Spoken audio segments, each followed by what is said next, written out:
Hello students, welcome to another important video and in this video I am going to solve CMAT 2025 slot 1 का quantitative aptitude का जो question paper था उसको हम solve करेंगे and of course if you are targeting CMAT 2026 तो PYQ solve करना तो बनता है राइट। तो चलिए शुरू करते हैं। अगर आप चैनल पे नए हैं तो आपको चैनल को सब्सक्राइब करना है if you really want to prepare right. तो ये जो पहला जो सेट है वो LR आई कैन से ये DI का क्वेश्चन है, तो DI को हम बाद में सॉल्व कर देंगे बिकॉज थोड़ा सा इसमें टाइम लगता है। टाइम क्यों लगता है? क्योंकि हमको ये डेटा वेटा बनाना पड़ेगा, ठीक है। तो पहले हम जनरल जो क्वेश्चन है उनको सॉल्व करेंगे, उसके बाद DI के क्वेश्चन को सॉल्व करेंगे राइट। तो चलिए शुरू करते हैं। पहला सवाल, तो पहला सवाल मतलब इस PDF के अकॉर्डिंग 4th क्वेश्चन है राइट।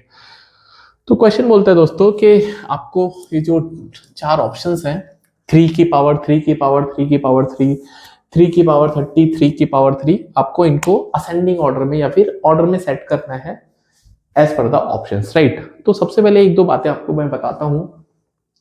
अगर मैं लिखता हूं a की पावर b की पावर c और a की पावर b की पावर c, तो ये दोनों अलग अलग बातें, पहले तो आपको ये समझना पड़ेगा।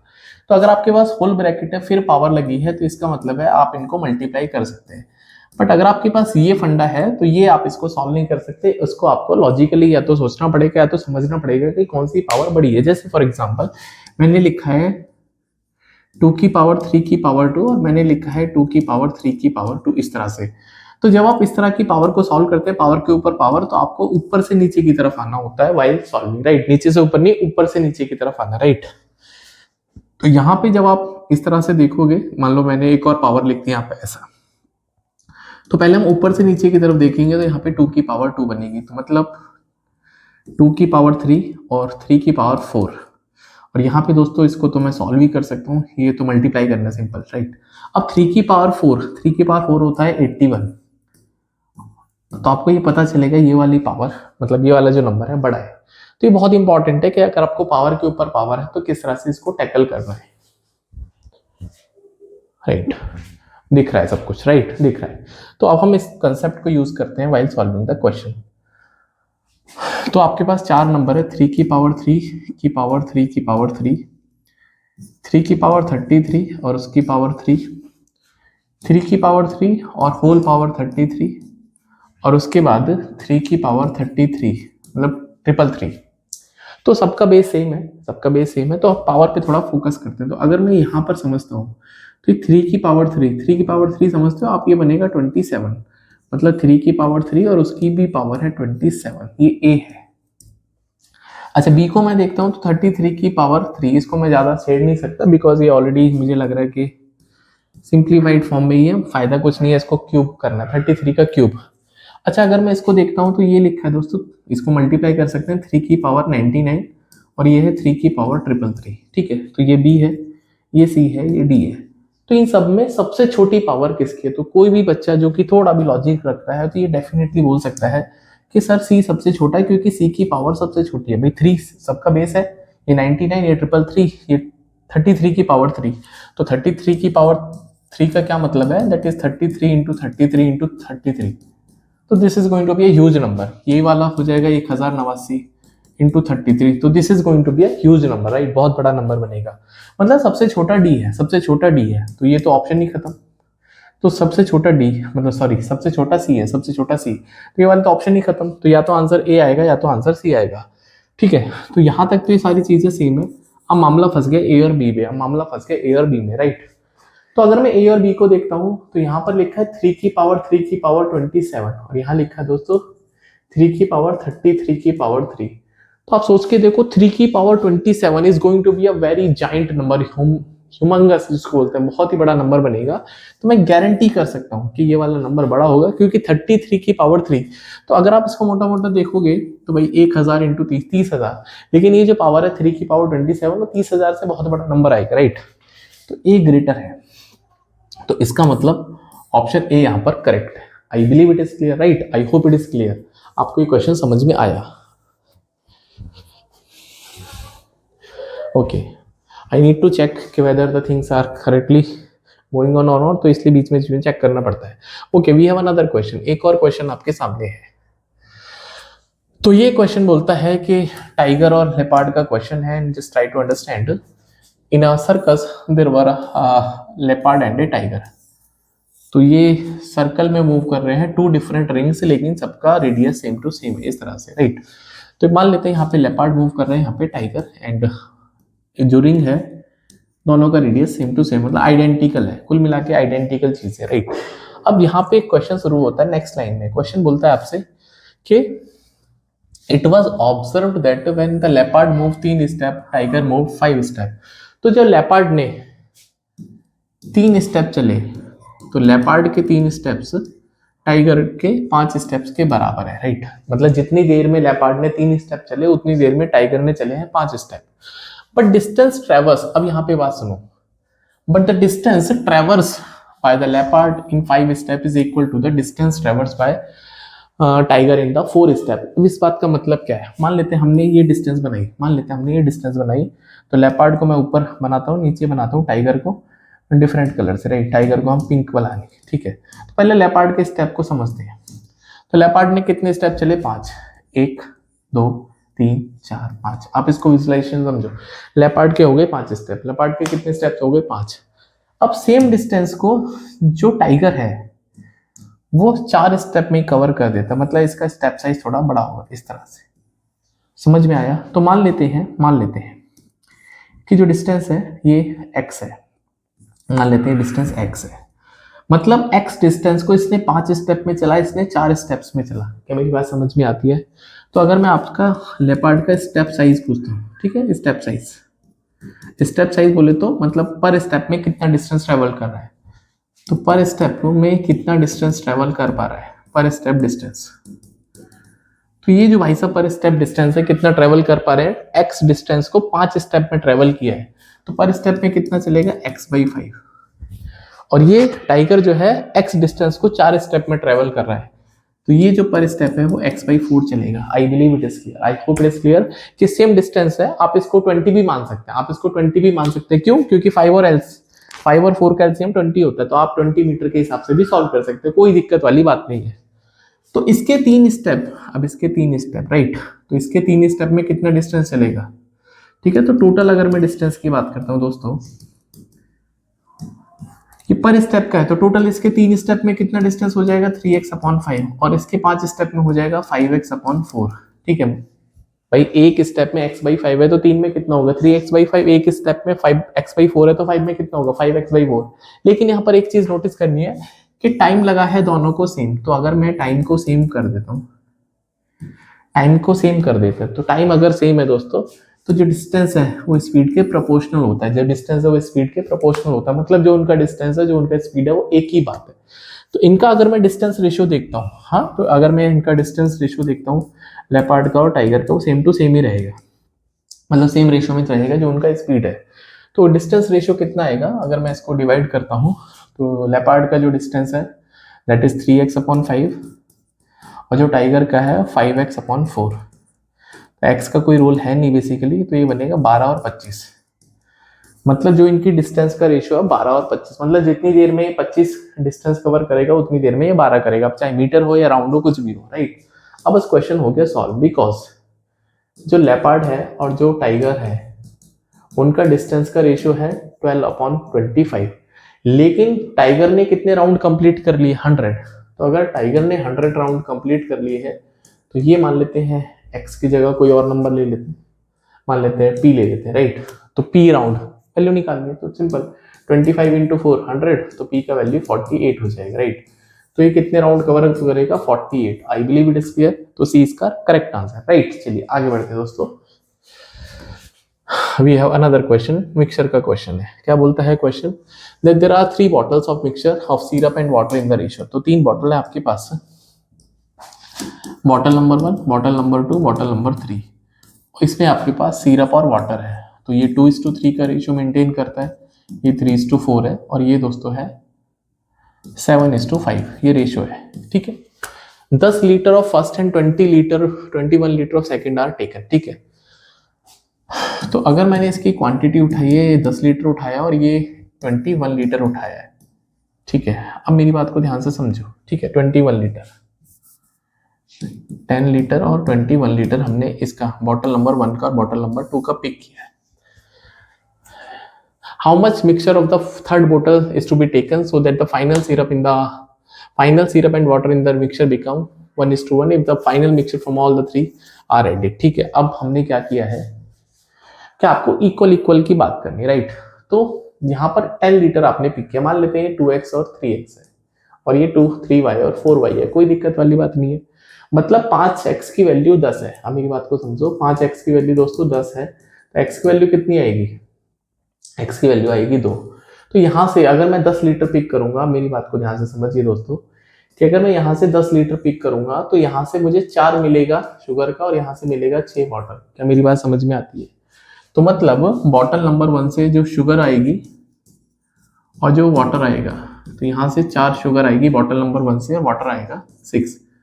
और बॉटल नंबर 2 से अगर मैं 21 लीटर पिक करता हूँ, 21 लीटर, तो शुगर कितना आएगा? 3 आउट ऑफ 7, क्योंकि 3 और 4 7, 3 आउट ऑफ 7 इंटू 21, तो ये बनेगा दोस्तों 9 और ये बनेगा फिर बाकी का 12। ठीक है, टोटल 21 था। तो जो टोटल अगर मैं शुगर देखता हूँ यहाँ तक इस स्टेप तक, ये है 13 और ये है 18। तो शुगर और जो वाटर का अभी तक का जो क्वांटिटी बना है, मुझे बना है 13 और 18, 13 और 18। नाउ व्हाट यू वांट कि कितना मिक्सचर हमको लेना चाहिए थर्ड बॉटल से, सो दैट सिरप का और वाटर का रेशियो फाइनल मिक्सचर में हो जाए इक्वल, राइट। कितना हो जाए? इक्वल। ठीक है, चलो। हाँ, तो इक्वल करना है, मतलब अभी आपके पास 13 है और यहाँ पे शुगर और वाटर जो है, शुगर और वाटर वो 13 और 18 इनका रेशियो है अभी जो फाइनल हमने बनाया। ठीक है, तो टोटल क्वांटिटी आपके पास कितनी हो गई है? 31 लीटर। कितनी हो गई? 31 लीटर। तो 31 में 18 आपके पास 18 क्या है भाई? 18 पानी है और शुगर कितना है? 13 है। ठीक, अब आपको 1:1 को मेंटेन करना है। तो मान लेते हैं भाई, कुछ ना समझ में आएगा बच्चों के, तो मैं सिंपल से एक बात बताता हूँ। तो मान लेते हैं कि आपके पास, आपने यहाँ पे x लीटर लिया है, हाँ, फ्रॉम बॉटल 3। तो बॉटल 3 से अगर आप x लीटर पिक करते हैं तो उसमें शुगर कितना आएगा? तो उसमें दोस्तों बॉटल 3 का जो कंटेनर है, दैट उसमें शुगर है 7 आउट ऑफ 12 इंटू एक्स, और उसमें पानी कितना आएगा? That is 5। या x की जगह कोई और नंबर, क्योंकि x में ले चुका हूं तो k ले लो यार, कोई दिक्कत नहीं है। ठीक है, तो ये बनेगा 5k/12, यही तो आएगा। तो इसमें जब आप ऐड करोगे, शुगर में शुगर ऐड करेंगे, तो जो टोटल शुगर हो जाएगी 13 प्लस 7k/12। और यहाँ पे दोस्तों जो पानी ऐड करेंगे वो 18 में ऐड करेंगे 7, दैट इज 5k/12। तो अगर ये क्वांटिटी 50-50 है ना, 1:1 का रेशियो, मतलब शुगर की क्वांटिटी और वाटर की क्वांटिटी को करना इक्वल। तो यहाँ से जब मैं इक्वल करूंगा तो इधर दोस्तों ये 5 बन जाएगा भाई, 18 में से 13 जाके 5, और 5k 7k माइनस 5k बनेगा 2k/12। तो 2 6 12, k का वैल्यू आ जाएगा 30 लीटर, दैट्स इट। तो 30 लीटर इसका right answer option number C. I believe it is clear, right. तो ऑप्शन नंबर सी इसमें करेक्ट है कि जो शुगर और मतलब जो थर्ड बॉटल में से जो हम क्वांटिटी पिक करेंगे वो 30 पिक करेंगे। कितना पिक करेंगे? 30 पिक करेंगे, राइट। चलिए आगे बढ़ते हैं दोस्तों। प्रॉफिट लॉस का एक और डिसेंट क्वेश्चन है, बहुत ही अच्छा क्वेश्चन इन्होंने पूछा है हमसे। एक वेजिटेबल वेंडर है, by means of his faulty balance defaults to the extent of 10% buying. तो 10% चीट करता है बाइंग पे और 10% ही चीट करता है सेलिंग पे। ठीक है, ये चीटिंग कर रहा है, तो उसको कितना फायदा हो रहा है, राइट। उसको कितना फायदा हो रहा है। अब मेरी बात को ध्यान से सुनना। जब आप बाइंग पे चीटिंग करते हो ना, तो जब आप बाइंग पे चीटिंग करते हो तो आपको मान लो 1 किलो खरीदना है फॉर एग्जांपल, तो कैसे भी आप ज्यादा क्वांटिटी खरीद के लाएंगे, राइट। तो बाई पे देखो, जब आप चीटिंग करते हो तो या तो आप प्राइस में चीटिंग करोगे या आप क्वांटिटी में चीटिंग करोगे, और सेलिंग में भी चीटिंग करेंगे, या तो हम क्वांटिटी पे चीटिंग करते हैं या दोस्तों हम प्राइस में चीटिंग करते हैं, राइट। तो प्राइस में क्या होता है कि वी बाय, भाई मान लेते हैं हमको किसी को 100 रुपए देंगे, 10-10 के नोट है हमारे पास, तो हम 2 नोट देंगे अगर हम जेन्युइन है। लेकिन अगर मैं चीटर हूं तो मैं एक नोट उसको नकली पकड़ा दूंगा, 100 रुपए में 10-10 के 10 नोट में एक नकली कर दूंगा, तो मेरा तो फायदा हो जाएगा प्राइस के केस में। तो ये है चीटिंग का तरीका, ठीक है। तो आपके पास अगर हम कुछ भी नहीं दे रखा है क्वेश्चन में, तो हम जो चीटिंग अज्यूम करते हैं वो क्वांटिटी पे अज्यूम करते हैं। ये वाली बात आपको समझना है कि अगर कुछ भी क्वेश्चन में गिवन नहीं है तो हम ये मान के चलते हैं कि जो चीटिंग हो रही है वो हो रही है क्वांटिटी के ऊपर, राइट। तो यहाँ पे जो क्वांटिटी है 10% का, चीटिंग का मतलब क्या है, 10% का फ्रैक्शन है 1/10, 1/10, 1/10, ठीक है। मतलब कि मुझे 10 खरीदना था लेकिन एनी हाउ मैंने 11 खरीद लिया, तो इसका मल्टीप्लाइंग फैक्टर कितना बनेगा भाई, मुझे 10 के पैसे दे के मैंने 11 का माल खरीद लिया क्योंकि एक का मैंने फायदा कर लिया। मेरी बात को ध्यान से सुनो, हम बाय कर रहे हैं, मुझे 10 किलो खरीदना था, एनी हाउ मैंने 11 खरीद लिया। क्यों? क्योंकि एक का चीटिंग करना है। अब सेलिंग पे भी क्या है, 10% यहाँ भी दे रखा है लेकिन 1/10। अब मुझे किसी को 10 बेचना था लेकिन मैं 9 ही बेचूंगा, मैं 9 ही बेचूंगा। क्यों?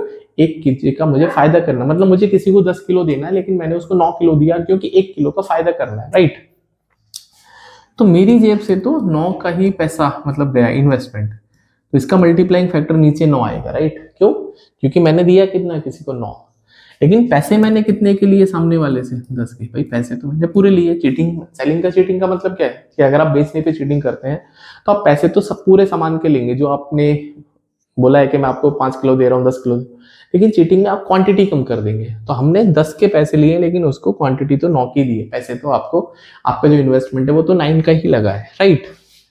तो ये कैंसिल आउट हो जाएगा 11/9, मतलब 9 रुपए के इन्वेस्टमेंट पे आपको 11 का फायदा हो रहा है, राइट। आपको 11 का फायदा मतलब आपको 2 रुपए का या 2 यूनिट का प्रॉफिट हो गया। तो प्रॉफिट परसेंटेज दोस्तों कितना हो जाएगा, 2 का फायदा 9 पर, तो दिस इज नथिंग बट 22.22%। तो ऑप्शन नंबर यहाँ पर सी करेक्ट है, right. I believe it is clear, option number C correct है। आगे बढ़ते हैं दोस्तों,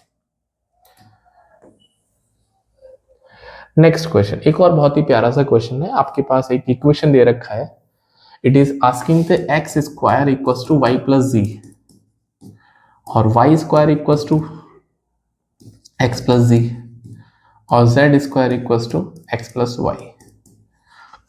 आपसे इस एक्सप्रेशन की वैल्यू पूछिए, राइट। बहुत सारे बच्चे इस एक्सप्रेशन में एलसीएम वगैरह लेंगे, मत लेना, गड़बड़ हो जाएगा, राइट। यहाँ पे एक चीज समझनी है कि यहाँ पे x के साथ y z है, y के साथ x z है और z के साथ x और y, right.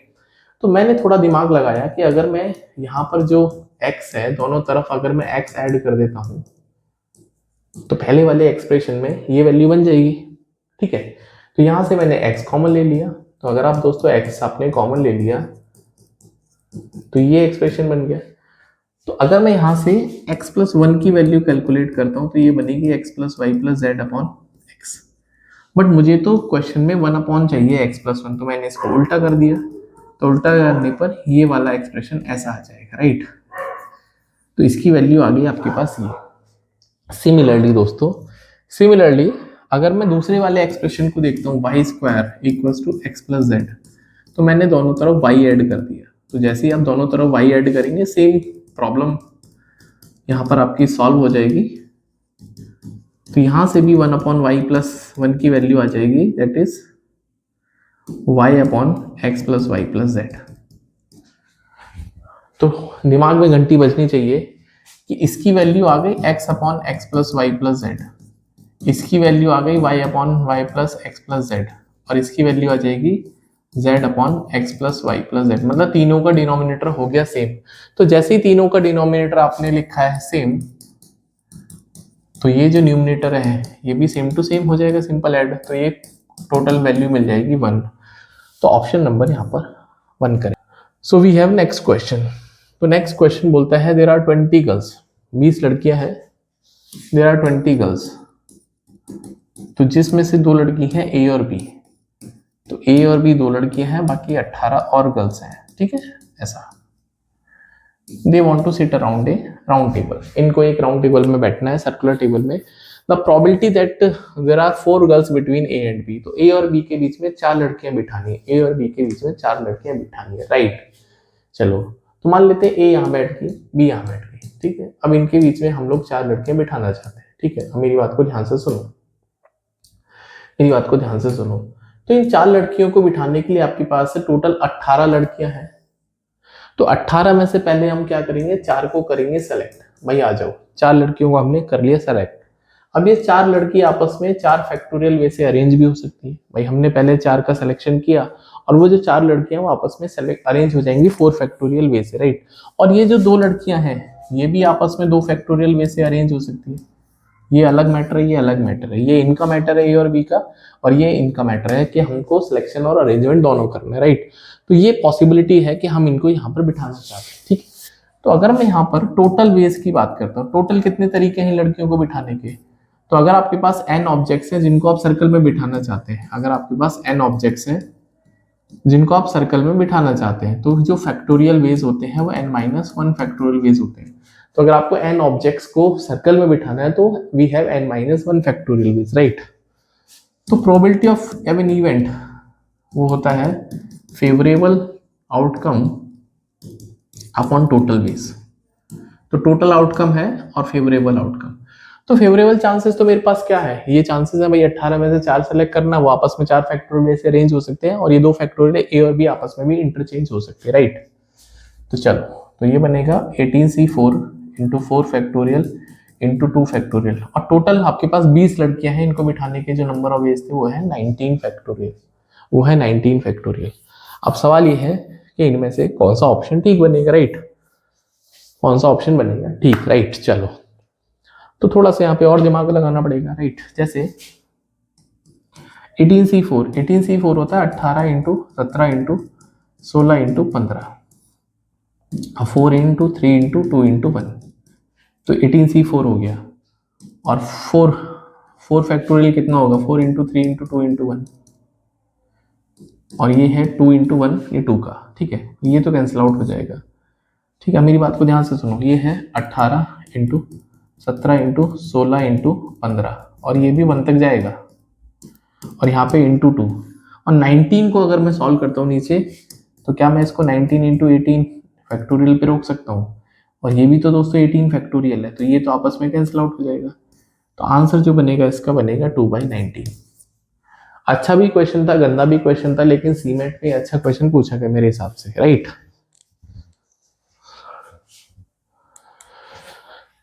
Okay, so that was a good question. इसमें आपको पीएनसी थोड़ा आना चाहिए, राइट, पीएनसी आना चाहिए। आगे बढ़ते हैं दोस्तों, next question. So we have another question that Reema एक लड़की है, या लड़का भी हो सकता है, शी यूज किया है तो लड़की होगी फिर तो, ठीक है, प्रोनाउन से ही हम जेंडर डिसाइड करते हैं। एन चॉकलेट है, she distributed among them in 4 children, right. तो उसने 1/2, 1/3, 1/5 और 1/8 में इनको डिस्ट्रीब्यूट किया है, और सबको कम से कम ईच 1 कंप्लीट चॉकलेट, मतलब किसी को टूटी हुई चॉकलेट नहीं दी, पूरी की पूरी इसको साबुत चॉकलेट दिया है, तो कम से कम कितनी चॉकलेट उसने बांटी, राइट। तो भैया सबसे पहले तो जब भी आपके पास रेशियो है, तो इस रेशियो को आपको लिखना है क्या, न्यूमरेटर फॉर्म में।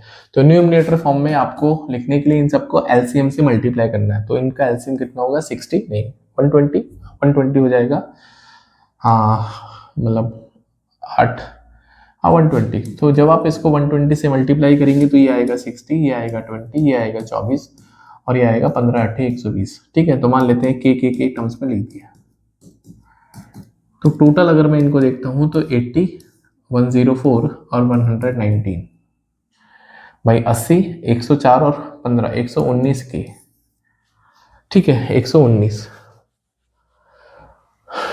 तो बोलता है कि कम से कम आपके पास n chocolate, minimum number of chocolate ही डिस्ट्रीब्यूटेड, राइट।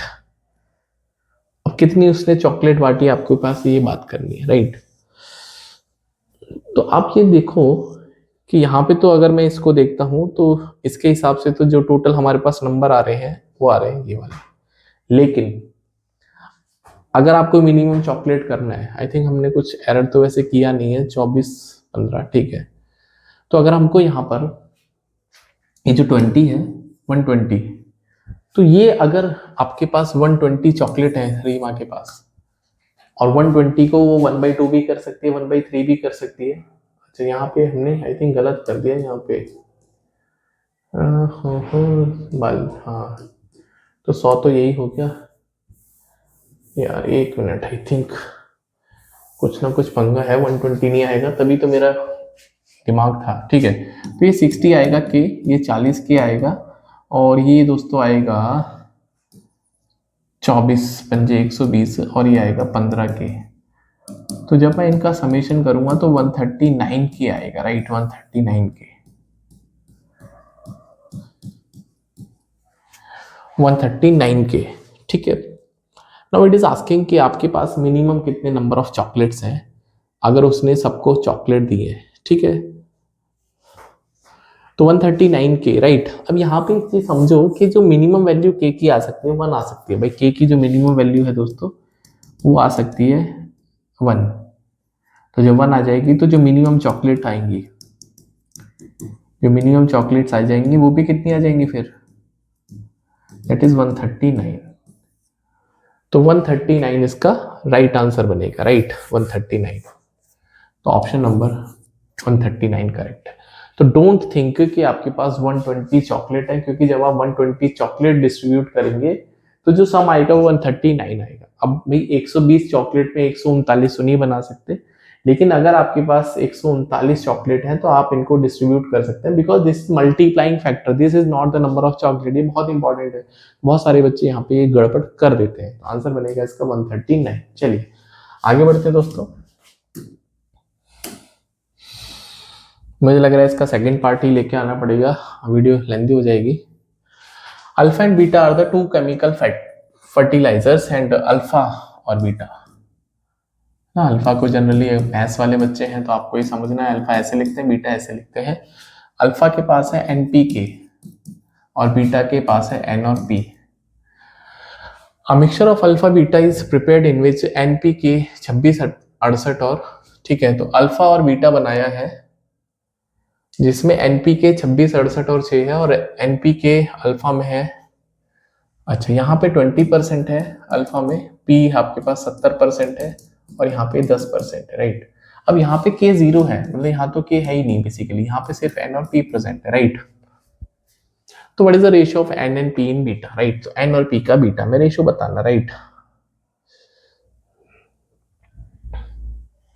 तो N और P का बीटा में बताना है रेशियो, राइट। अब यहाँ पे अगर मैं मिक्सचर इनको देखता हूँ, इन मिक्सचर में जो आपने प्रिपेयर किया उसमें NPK जो है दोस्तों वो है 26%, ये 68% और ये दोस्तों 6%।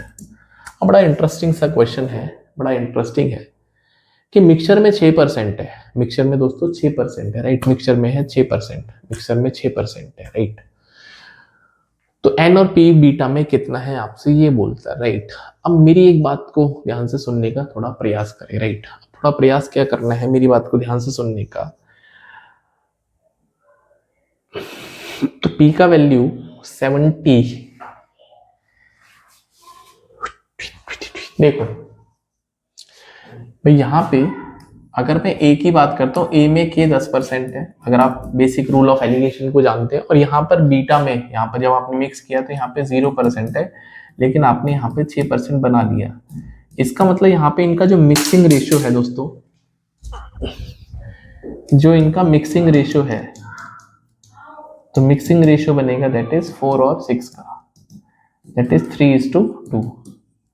तो A का आपने 3 यूनिट लिया है तो B का आपको 2 यूनिट लेना पड़ेगा, राइट। मेरी बात को ध्यान से समझो कि A को जो मैंने मर्ज किया है वो 3 रेशियो में किया, और B को जो मैंने मर्ज किया वो 2 रेशियो में किया, राइट। B को मैंने 2 रेशियो में मर्ज किया, राइट। चलो अब एक और बात समझते हैं। तो आप ये कहना चाहते हो कि A में जो P है वो 70% है, यहाँ पे 68% है, राइट। अब अगर मैं P पर एलिगेशन लगाता हूँ, एलिगेशन लगाओ P पर। अब P पर अगर मैं एलिगेशन लगाऊंगा A और B के हिसाब से, तो यहाँ पर ये 70% है, B का मुझे नहीं पता, लेट इट बी X%, लेकिन मिक्सचर में 68% है और इनका मिक्सिंग रेशियो 3:2 का दे रखा है। तो from here I can definitely get the value of X, right. तो अगर आप एलिगेशन के बेसिक रूल्स से वाकिफ हैं तो जो बीच वाली नंबर होती है 68, जो मेरा तरीका है वो इनको साइडवेज मल्टीप्लाई करना है, दैट इज 2 × X%, और इसको सम से डिवाइड करना रेशियो के, दैट इज 3+2 से। तो 68 × 5 कितना हो जाएगा 340, और माइनस का 210 डिवाइड बाई 2 = X। तो ये बनेगा दोस्तों 340 में से 210 जाएंगे तो बनेगा 130, और 130 को जब आप 2 से डिवाइड करेंगे तो 65%। तो 65% का एक ही ऑप्शन है, 65% का दोस्तों एक ही ऑप्शन है। बहुत ही प्यारा क्वेश्चन था, मुझे लगता है आई थिंक आपको ये समझ में आया होगा। आपको 2 बार एलिगेशन यहाँ पे लगाना पड़ेगा, राइट। चलिए, तो अब एक काम करते हैं, आज की वीडियो को यहीं पे विराम करते हैं। नेक्स्ट वीडियो में हम लोग जो डीआई रह गया था हमारा, और उसके बाद ये क्वेश्चन सॉल्व कर लेंगे। And hopefully you will definitely enjoy the video. और फीडबैक हो तो प्लीज मुझे बताना, शेयर कर देना अपने दोस्तों के बीच में, those who are writing CMAT examination. So bye, take care.